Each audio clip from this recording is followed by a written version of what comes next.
kita persiapkan hati kita untuk menerima kebenaran firman Tuhan. Kita buka hati kita seluas-luasnya untuk mendengarkan firman Tuhan. Sebab firman Tuhanlah yang sanggup mengubahkan hidup kita menjadi pribadi yang semakin dewasa, yang semakin mengasihi Tuhan lebih dan lebih lagi. Kemanakah kami dapat mencari kasih sejati? Kasih sejati hanya kami temukan di dalam Engkau Tuhan. Terima kasih Bapa untuk cinta-Mu yang besar bagi setiap kami. Katakan pujian ini, kemanakah kami mencari kasih sejati? Kemanakah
kalimat semua memberkati kami.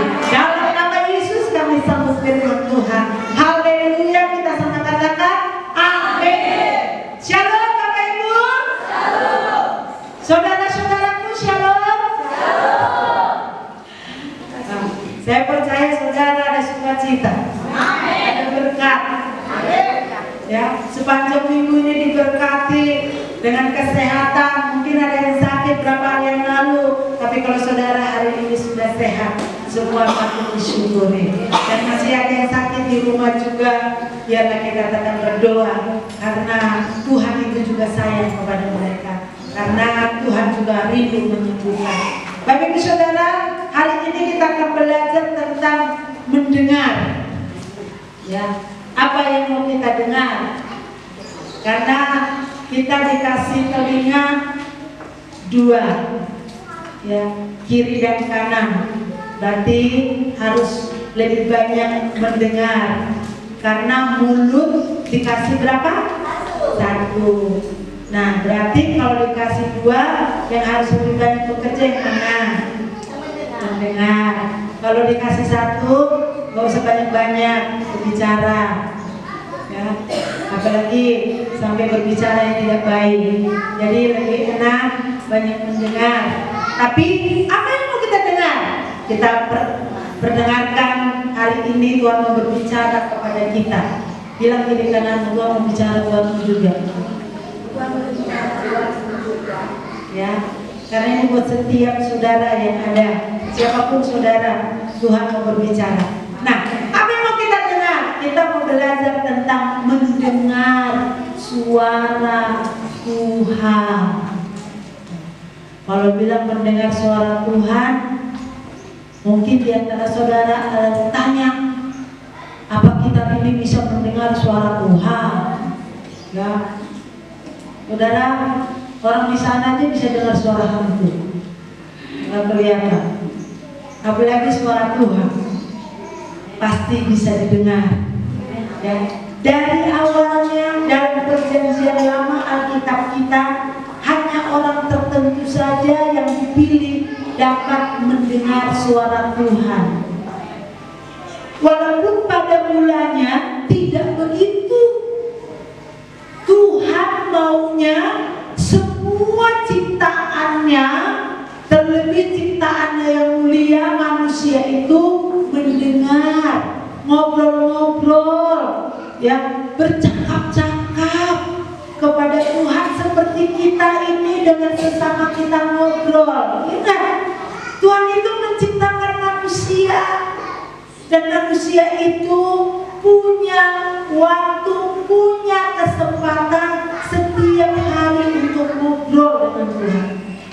Kita lihat di Taman Eden, kalau kita baca kisahnya, Allah juga berbincang-bincang, ngobrol-ngobrol, ngomong-ngomong, cerita-cerita sama Adam dan Hawa.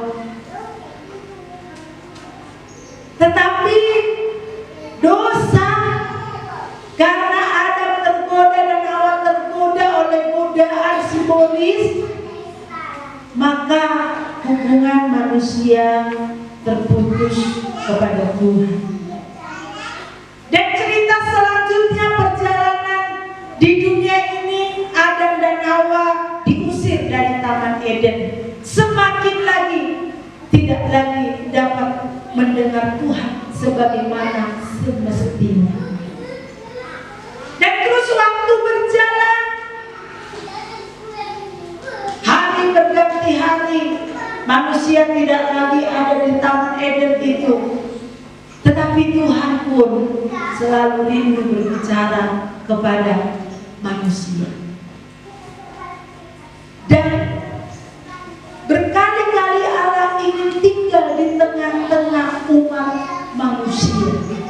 Tetapi terang-terangan manusia menolak Allah.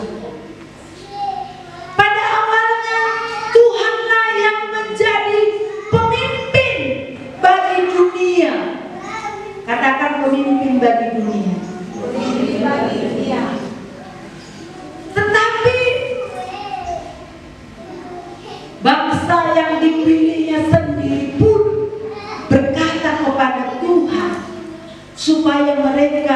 punya pemimpin seperti bangsa-bangsa lain, supaya mereka juga punya raja seperti bangsa lain, yang mereka bisa lihat, yang mereka bisa ajak ngomong, yang mereka bisa dengar suaranya secara langsung. Dan dari perbuatan itu sesungguhnya manusia menolak Allah dalam hidup. Maka di dalam perjanjian lama, saudara, kalau Saul adalah raja yang pertama untuk memimpin bangsa Israel, untuk menjadi raja umatnya, dipilih oleh Tuhan karena kekerasan hati bangsa umat ciptaan Tuhan, karena nggak mau bertemu dengan Tuhan, takut kalau ngomong sama langsung dengar suara Tuhan, ngobrol dengan Tuhan, tidak bisa berbuat sedikit pun salah, sehingga manusia itu bawaannya takut. Karena apa? Sudah ada benih dosa, pasti kalau berhadapan dengan Tuhan nanti ditegur, nanti pasti kelihatan dosanya, pasti kelihatan bohongnya, sehingga manusia maunya dipimpin oleh sesama manusia. Oke, itu pun, katakan itu pun Tuhan berikan. Sayang kali Tuhan ini sama kita, ya. So kita dan dua-dua, ate gua mulai beli di mana soal teh itu, ate gua ini ngapain di mana juga. Tuhan sangat baik, Dia tidak paksakan, oke lah. Dia tentukan, Dia pilih seorang raja. Tapi setelah mereka punya raja, mereka juga teriak, ini gak adil.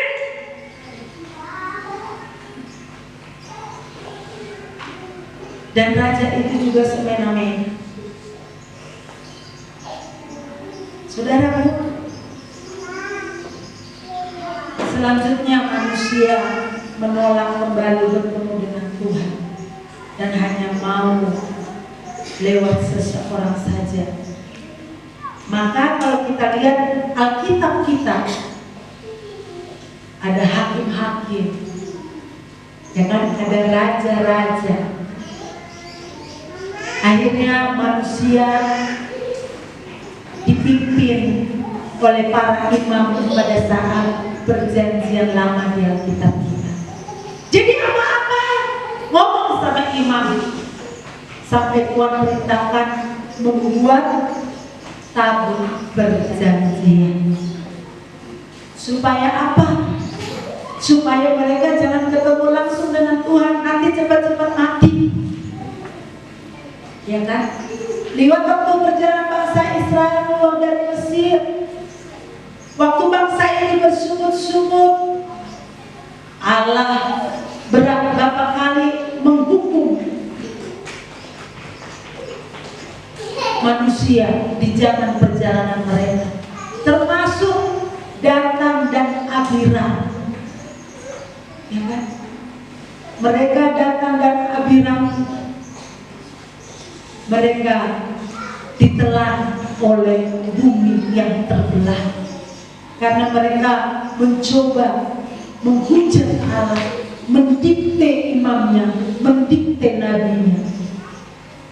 Dan mereka berkata, emangnya cuma dia, emangnya cuma Musa saja yang dipilih oleh Tuhan, Tuhan juga bisa bicara kepada kita, emang cuma dia, emang cuma lu. Tuhan pun murka di dalam perjalanan bangsa ini. Itulah yang membuat semakin manusia itu makin takut kepada Tuhan. Aduh, kami jangan ketemu dengan Tuhan, pokoknya kami ada orang yang memimpin. Sehingga Tuhan menentukan suku-suku yang akan mewakili mereka menjadi imam. Terpilihlah suku Lewi untuk menghampiri Allah, berbicara dengan Allah. Anak muda dengar sejarah ini. Bapak Ibu juga harus tahu sejarahnya. Karena pujian tadi kita bersyukur itu karangan dari Ida Royani. Nurun juga ya rupanya dari si Papi. ya, pengarang lagu. Dan sekarang kan lagu-lagu sudah ada beberapa lagu rohani tidak boleh dinyanyikan oleh gereja dalam live. Padahal rata-rata sekarang pada live. Ini masuk lagi kepada PPKM, masuk lagi kepada pembatasan-pembatasan juga. Ada juga gereja yang sudah tidak boleh lagi beribadah di beberapa daerah di Indonesia ini. Karena keadaan yang sudah semakin bertambah dari bukan corona lagi, tapi sudah jadi Omikron. Udah nanti tampil kan selanjutnya. Omikron, tambah selanjutnya mungkin tampil lagi. Tapi kita tolak dari dalamnya. Padahal banyak lain. Sehingga lagu-lagu kalau kita buka yang lain keluar lagu-lagu lama. Seperti sayang haus, udah lama gak nyanyikan. Banyak. Dan kalau itu belum diprotes, belum bayar upeti ya kepada penciptanya. Jangan-jangan nanti mereka juga laguku juga harus bayar upeti. Tapi saudara, di hari-hari ini sejarah harus kita mengerti. Sebetulnya sama dengan pujian tadi yang diciptakan oleh anak muda kita. Tuhan itu sudah cinta kepada kita. Dari mulanya Tuhan itu berbicara kepada manusia, tapi manusialah yang menolak Tuhan. Maka kita lihat Alkitab kita ada hakim-hakim, ada raja-raja. Karena pada waktu itu ada saatnya hakim-hakim diangkat untuk menjadi hakim bagi bangsa Israel dan raja. Dan kalau kita perhatikan, maka saudara sejak itu Allah mulai memakai media, nggak lagi langsung. Allah memakai media, memakai alat. Dan kita katakan tadi itu sebagai imam-imam. Maka pada waktu zaman perjanjian lama yang berbicara kepada Tuhan itu adalah nabi-nabi ataupun imam-imam. Mereka berdosa datang kepada imam mempersembahkan korban, sudah ada bagian-bagiannya. Kalau kita baca bagaimana bagian-bagian para imam-imam, ada yang bagian di halaman, ada di dalam pembasuhan, ada di ruang suci, ada di ruang maha suci. Dan itu punya aturan-aturan. Dan satu tempat yaitu ruang maha suci hanya sekali setahun imam-imam boleh masuk ke situ membawa persembahan pengakuan dosa umat. Dan itu pun kalau imam memasuk ruang maha kudus itu, dia harus berpuasa, dia harus menguduskan dirinya, dia tidak boleh bersetubuh kalau dia laki-laki kepada istrinya, dia harus menjaga kekudusan supaya dia layak masuk ke ruang maha kudus membawa korban persembahan. Di situ ada tirai.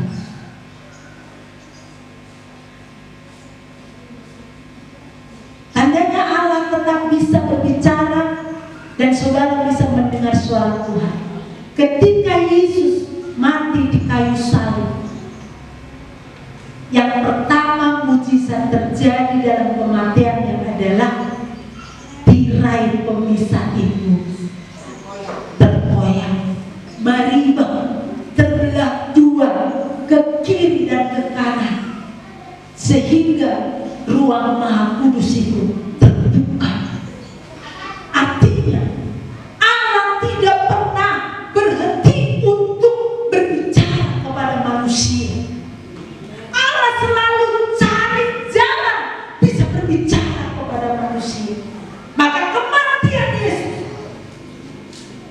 membuka batasan-batasan yang tadinya hanya imam, yang tadinya hanya nabi, yang menyampaikan keluh kesah umat-umat Tuhan. Setelah Yesus mati di kayu salib, tirai itu terbuka. Artinya saudara dan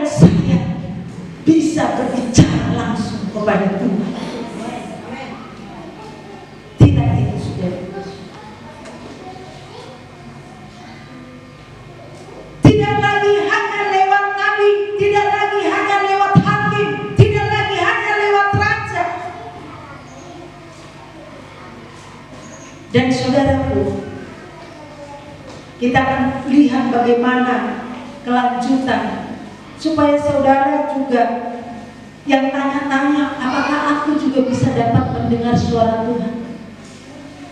Apakah mungkin aku bisa mendengar suara Tuhan? Apalagi saudara tahu hidupmu, manalah mungkin aku bisa mendengar suara Tuhan. Tapi dengar, Tuhan rindu berbicara denganmu. Sebagaimana kita orang tua ingin ngobrol dengan anak kita, demikian juga Tuhan ingin ngobrol kepada saudara dan saya sebagai anak. Kita buka dulu 1 Yohanes. 1 Yohanes pasal 14 ayat 18.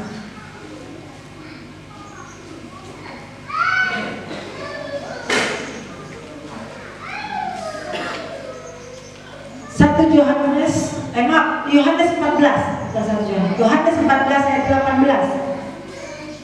Kalau bukan Yohanes 14 ayat yang ke-18.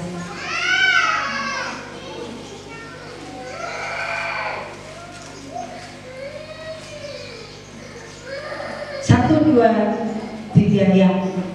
Aku tidak akan meninggalkan kamu sebagai yatim piatu. Aku datang kembali kepadamu. Itulah Allah yang kita sembah itu. Dia tidak membiarkan kita sebagai yatim piatu. Dia datang kembali kepada kita. Walaupun berkali-kali manusia umat Tuhan itu menolak Allah, menolak dipimpin oleh Tuhan, menolak untuk mengenal Tuhan.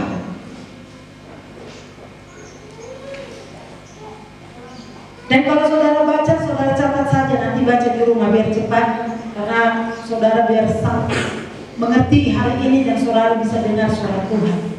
Ya, di dalam pelajaran TTI, pelajaran pertama itu ada tentang mendengar suara Tuhan.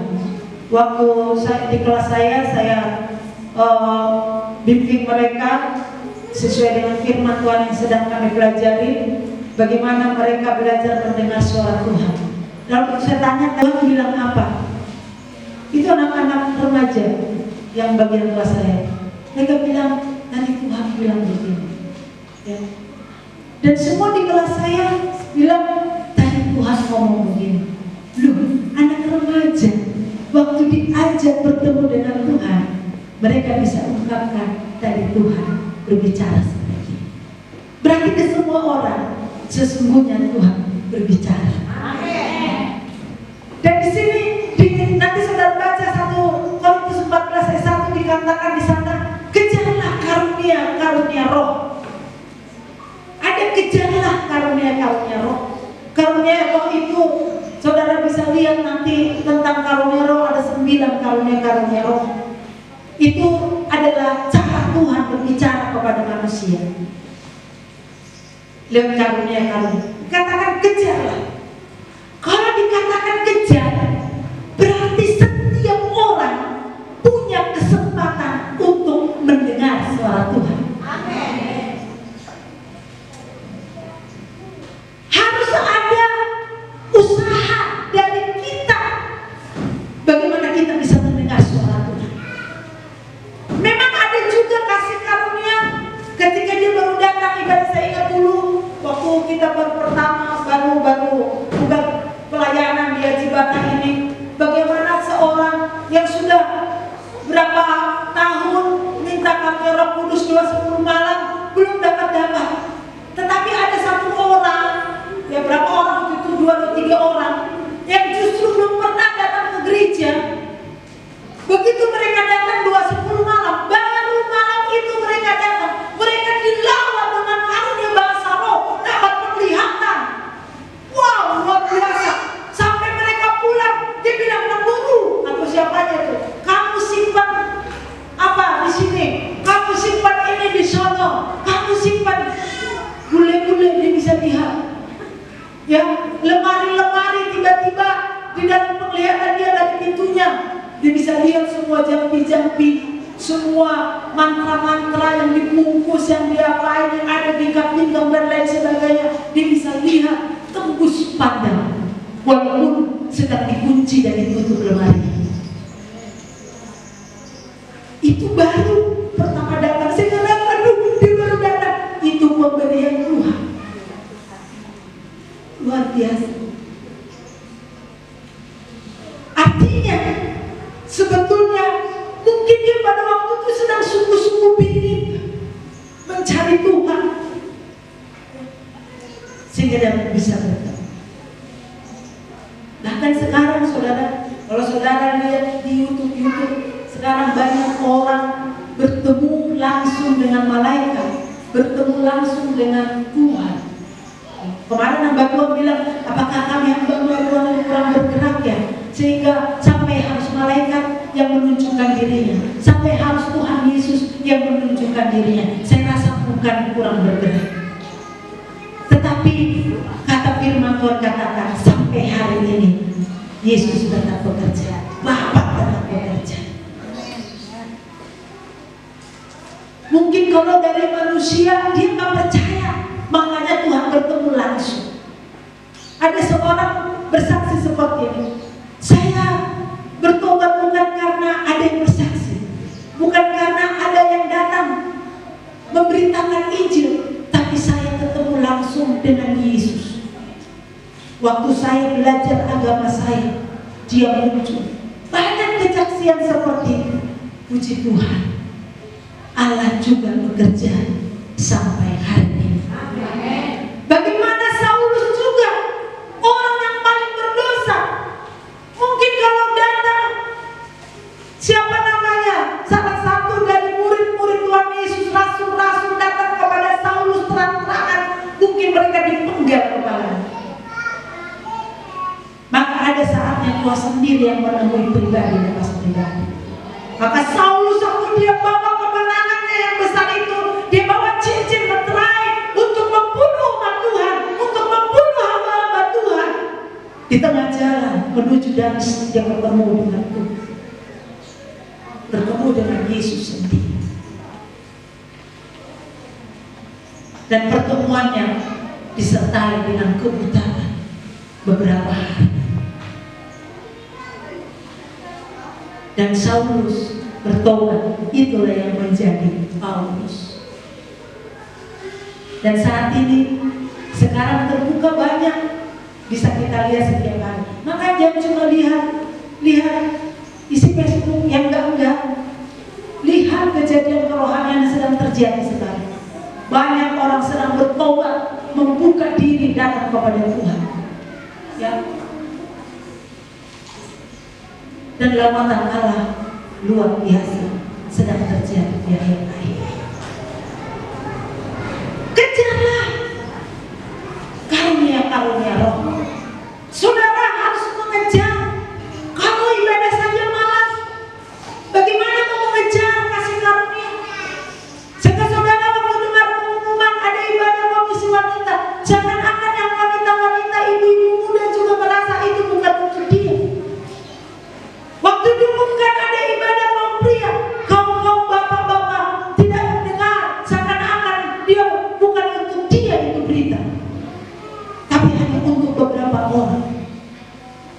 Waktu diumumkan doa puasa, jemaat merasa itu bukan tugasnya.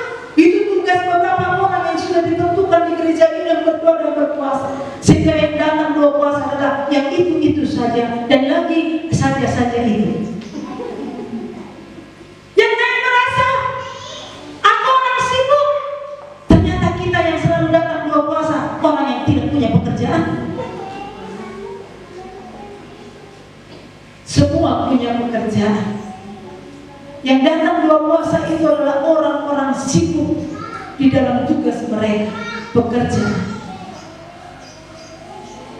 Yang komisi wanita bukan pengangguran. Amin. Tuhan mau berbicara kepada kita sekali, tapi kita tidak mau. Kata Tuhan, kejar. Bilang ke dirimu sendiri, aku mau kejar. Oleh Tuhan sendiri. Katakan, aku mau kejar Tuhan. Kalau saudara nggak berjuang kejar Tuhan, nanti kita akan lihat apa yang terjadi di akhir zaman. Saudara baca, berarti perintah ini untuk semua, bukan hanya untuk orang tertentu.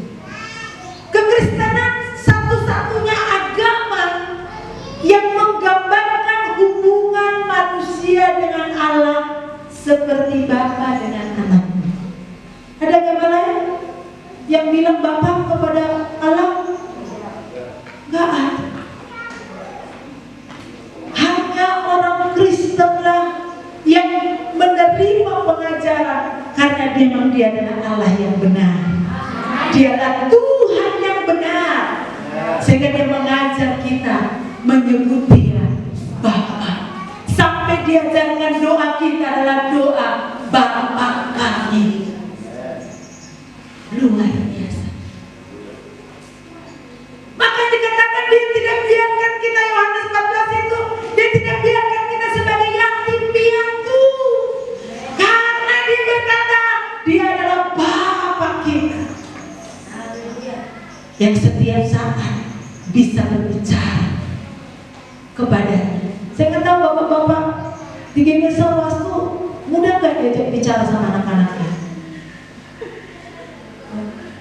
Ada nggak waktu bapak-bapak ngobrol-ngobrol sama anaknya?